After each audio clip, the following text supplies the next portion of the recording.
Well, hello, we're live. Hello, Miss Hello, Smith. hello, Miss Susie. How are you?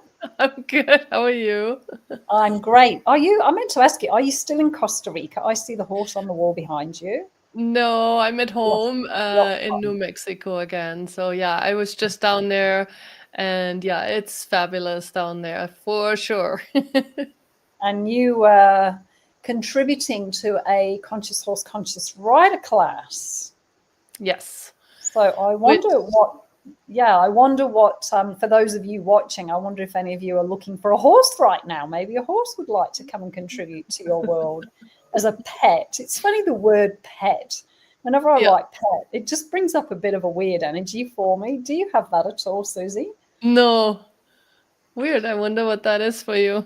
Well, when I was posting just before the live, it was like there's this kind of ownership that Mm, goes for me. There's this marrying, and it's interesting because this whole how will I know which animal works for me as a pet? There comes this, oh, but it's a responsibility and it's I've got to pay for the food, and what about the vet bills and a pet, and what all the significance and all the meaning we've attached to what a pet is.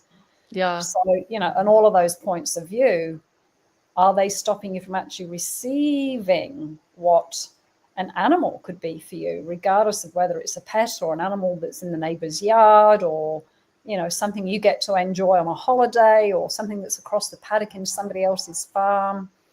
Yeah. So I'm just going to destroy and uncreate everything that I have around the word pet.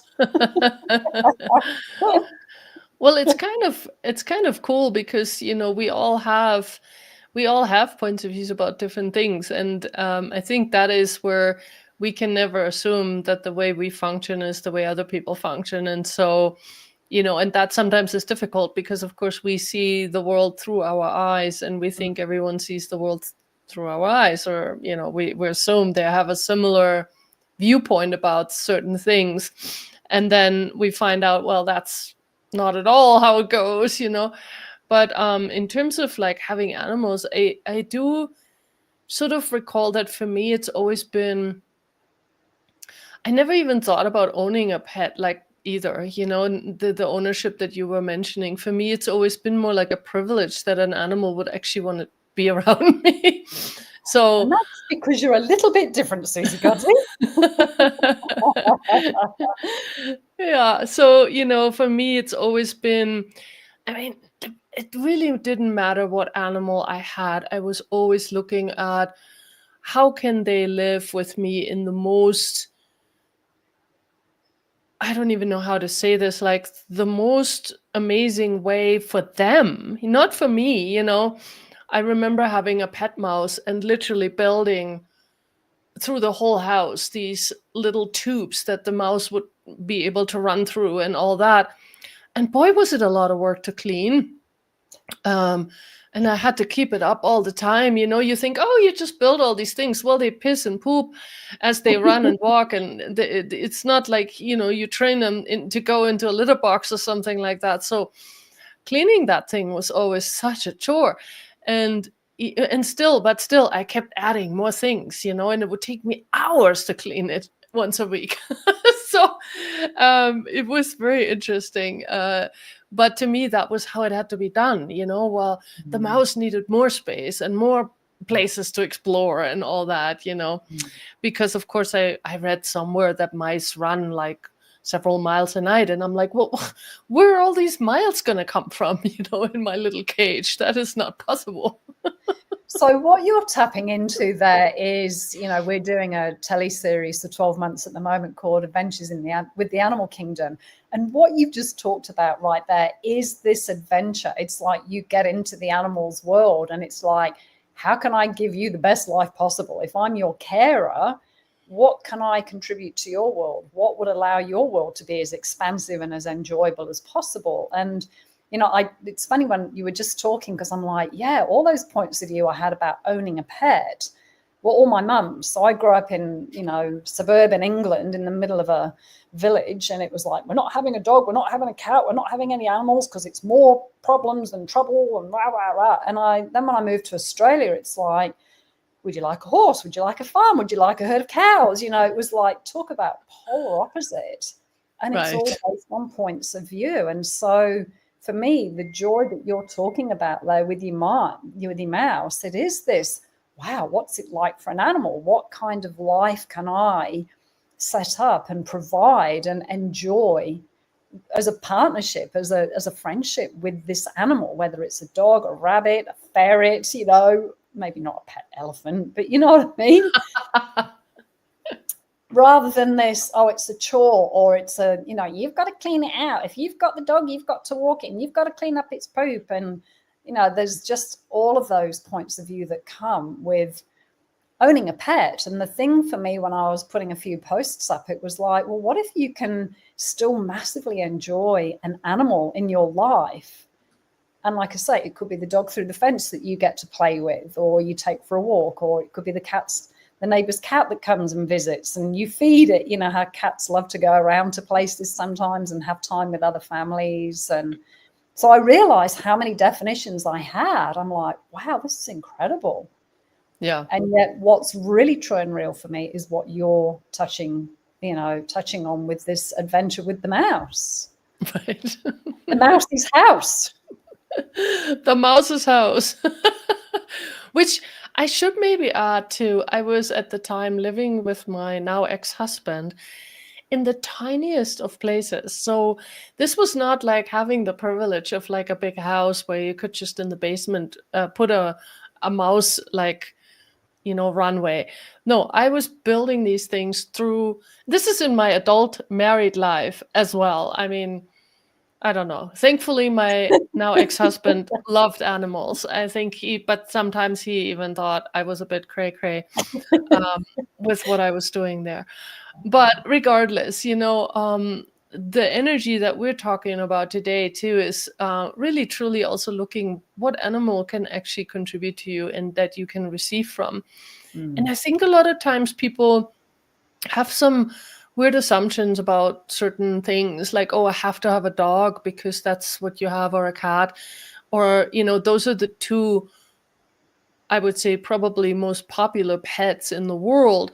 But there are so many other options that really are also a contribution. I mean, literally a fish tank can be a contribution. Mm-hmm. A mouse can be a contribution if you like them.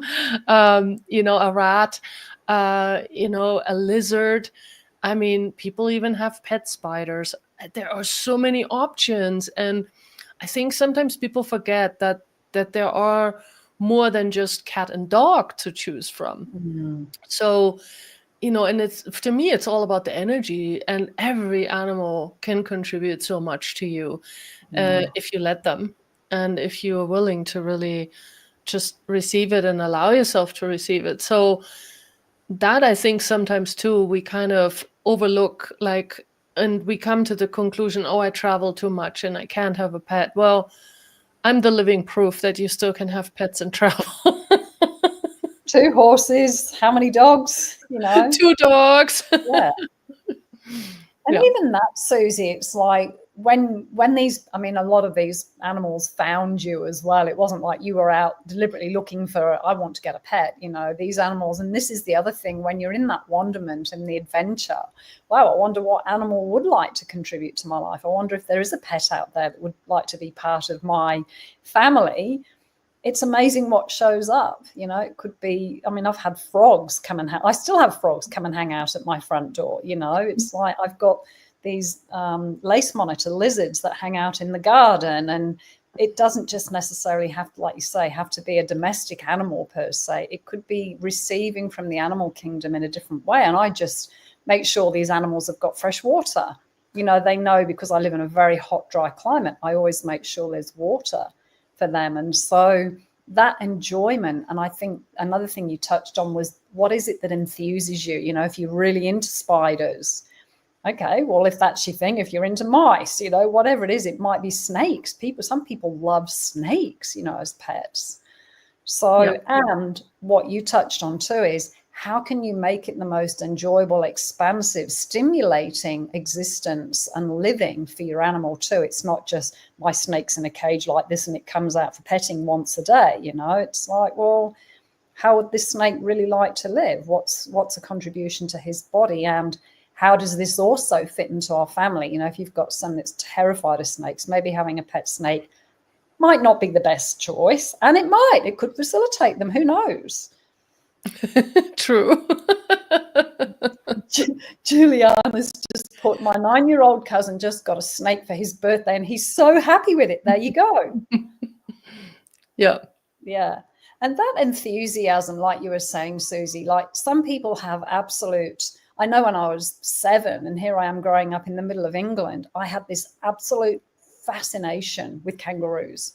Absolute fascination with kangaroos. And, you know, 25 years later, I get to live in Australia and call Australia home. So, you know, it could be just some fascination with some marsupial or, you know, a particular shark, or who knows what it could be. So, and it's interesting. I'm looking at a horse at the moment, and I've had 3 attempts at different horses, and it's like all the excitement and the enthusiasm, you know, and the fantasy can run away with your mind about, oh, it's going to be wonderful and, you know, match made in heaven and all this kind of thing. Whereas when you really function from this contribution and this compatibility and, you know, will this work for me? Will it work for the animal? Will it work for the family, if you've got a family to consider? And I've been through 3 different horses, and now I've found a pony, a little 14-2 pony, and he's like, it's me. It's me. Don't look over me. It's me. So, you know, it's like we've been through 3 rounds or 2.5 rounds of all the excitement, but all the story and the, you know, buying the illusion and the magic and the wonderment, but it wasn't a realistic approach to, will this work for me? Will this work for the horse? Is this, you know, you can easily take a pet on, you can override all of those little red lights that come up. You can completely ignore those and go, well, I'm having it anyway. And then you've got that to deal with whatever that awareness was that you were having that you didn't maybe acknowledge was an awareness. So this time I've been a lot more particular with the question, a lot more particular with the energy of, if I choose this, what will my life be like in 5 years, 10 years, 50 years, you know? And that might sound a bit of an odd question for you if you're listening to this, you know, or some of the tools of Access Consciousness for the first time. Because when you ask that question, what if I choose this? So if I choose this horse, what will my life be like in 5 years? And 5 years, 10 years, 50 years. I mean, obviously the horse isn't going to be alive in 50 years, possibly, who knows? I doubt it, but you never know. You get the sense energetically of what that choice is going to create. You start to sense what that choice would be like energetically. So it's like you're energetically shopping, you're trying that choice on for size almost. You're going in and trying it on and going, okay, does it expand my world? Is it light? Does it give me a sense of enthusiasm? Is it contributing to my living? Yes. Okay, well, let's ask some more questions. Rather than, I've decided, judge concluded, I want a horse that looks a certain way and this is going to be it. And we try and get this energy and we compact it into what we want it to be, which for any of you that have had any time with animals, you know, animals and children don't function like that. They won't be compressed. They don't diminish their being for a large part. And I think that's where a lot of people kind of fall for a look, you know, a certain look. I mean, you hear so often that people that go into a pet store and they see this puppy that looks at them, you know, with their little eyes, and then they're like, oh my God, this poor little thing, I want to take it home, you know, and those are the moments where, yeah, that can go well, and a lot of times it doesn't go well because, you know, it wasn't a choice that really energetically worked. And it's not so much even just about, oh, you know, people should think it through. That's not even really what I'm talking about or what we're talking about here today. It's more like really looking at the energetics of it, because, you know, it has to work, like Viv said, it has to work for everyone, for the animal and for you and for the family. And if you, for example, are all people that love the outdoors and you love to run and you love to move, and then you get an animal that is too small to come along, or, you know, doesn't have the stamina or whatever it is, then you guys won't enjoy each other. You know, it's a simple thing like that, even sometimes, that can really put the kibosh on something like that. And And I think that's the part where some people are not really willing to look at, is this going to fit with my lifestyle? Or the other way around. I've seen so many people that get like a dog that is a super high strong, high energy, working type dog, and they just want to sit at home on their computer all day. Well, that may not work. And so just really being honest with yourself about your lifestyle and honest with yourself about what does this animal require as a lifestyle, and am I willing to provide? Yeah, and again, another crucial point that you struck on there, Susie, about it being fun and enjoyable. If you're going to have a pet, whether it's for 6 months, 6 years, 60 years, this is a really important component to look at, because it's when it's not fun, or there are issues because you've kind of picked a high energy dog and you sit at your computer all day, this is where the problems, quote unquote, come in, and it stops being fun. We disconnect. It becomes a burden and a chore. That's not fun for you, and it's not fun for the animal too. So, one of Gary Douglas's questions at the moment, he's the founder of Access Consciousness, which the tools of Talk to the Animals come from, is, if I choose this, will it make me happy? Will it create a happier future? Because your happiness is important, right? This isn't just about buying like a jigsaw puzzle. I'm just going to buy this piece here and lock it into this piece and lock it into that piece, where we construct our life. And what Susie and I are talking about is, energetically, does this add to your life? Does it contribute to the enjoyment of your living, which is an everyday choice? It's not just the construct of white picket fence, tick, dog, tick, car in the carport, tick. This is about having a very different adventure with the animal kingdom. And Lucia's put in the chat as well, having fun with animals, that enthusiasm, the fun, the contribution. Because when you're having fun, everything works, and when you're having fun, it's enjoyable. You want to go out and ride your horse. You want to hang out with your dog. You want to engage with your mouse and put toilet roll tubes together, or whatever it was that made the house. You get creative. It brings out that creative fun, and you are actively engaging with a living being with no agenda. You're just in it for that curiosity and the wonderment of where that relationship can go and lead. And it's the most amazing adventure, because there's no, with a human, you can kind of order and construct and plan, rather with an animal, it's like, talk about living in 10-second increments, change in heartbeat, sniff, sniff, here. Oh, I'm going over here now. Totally. So, what animal would work for you as a pet? Is it one that's fun? Is it one that's easy? Is it one that you can laugh with and explore and adventure life with? And like you said, Susie, just checking if you're getting it because it's the latest designer dog, or it makes you look tough or good, whatever. And that's partly why I was sharing about with the horses. It's like, to get over that emotional rush of, I fluffy, cute, I want sad puppy eyes. Okay. You have to be in a really, I guess, a very present state when you are looking at an animal, because this is potentially going to be more than a day's enjoyment. This is going to be a commitment to either the length of the animal's life, which, it's, who knows what's in the future. You can tap into that energetically. Is this animal going to be compatible with my lifestyle and my family, if you've got a family to consider too? And is this going to be compatible and honoring of the animal too? Yep. And there's no right or wrong choice, ladies and gents. Nope. I think also, sometimes people really have these ideas about what, like, I think you kind of touched on that a bit earlier too. You might have these fantasies about what it would look like to have an animal. And I know as a kid, I really wanted a dog. Oh my God, I so badly wanted a dog. Well, the dog that we got it from a breeder, and so we got it as a puppy. And as a puppy, it was the nicest little dog you could have ever met. And we did everything we were supposed to do. We took it to socialization classes. We took it to training classes. We did everything with this puppy. Well, he turned out to be really aggressive towards strangers. And so my idea as a kid was, I wanted to take my dog everywhere. I wanted to take him on the bus and take him to town and show him to people. And that was my fantasy. Well, it ended up that this dog could not go anywhere because he would attack people.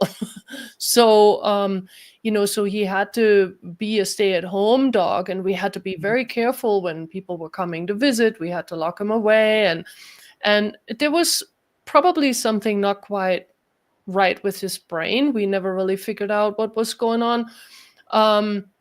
And we could not change it. I didn't have the tools of access at the time, and he just, but he lived a really long life, and he had a very good life with us, but it was never what I wanted. It was never this, oh, let me take my dog and go meet people and hang out with my friends and bring my dog along, or, that sort of dream that I had. And so it just sometimes also, like you said, you don't know what the future brings always. Yes, you can ask questions. We didn't ask questions. We just went and bought a dog. We kind of looked into what dog did we want, but we did not know about asking energies and whatnot. And he was the first one that walked towards us. Oh my God, must be our dog, Yeah. And it's, and also just to touch on that too, for those of you watching that have had this experience where, you've gone to look at a litter, for instance, and one really stands out. And it's like, before you know, any other question, any other possibility has just completely been wiped from your possibility, because you get this tunnel vision on this one animal, rather than, okay, let's just sit back and observe all of them. Which one, and you allow your energy, you allow their energy to actually start communicating and leading you, letting consciousness lead you. So what if it was a much more fun adventure, and it doesn't have to come from this place of decision and judgment, and already the pre-concluded, like the presumptive reality, the conclusion of, I want it to look and feel a certain way. And it's just choice at the end of the day. But there's, we can do things with a lot more ease for us and for the animal, or we can do it in the way that we control it and want it to look a certain way, and that will have its own journey too. Exactly. Yeah. And I'm grateful for that dog and that we chose him. He taught me a lot about all of that, and probably also he had a good life, because we never considered once we considered putting him down. But he bit all of us too. So, we all have our little scars everywhere from him. Been there, done that, got the t-shirt and the scar. And the scar to show for. Yeah. Thank you, Susie. Yet another amazing conversation. And we will join you again next week for another conversation. I can't tell you what it is, because it's completely left my awareness right now, but stay tuned and you'll find out. Bye. Thanks everyone for being here, and see you next time. And thanks, Viv. Bye.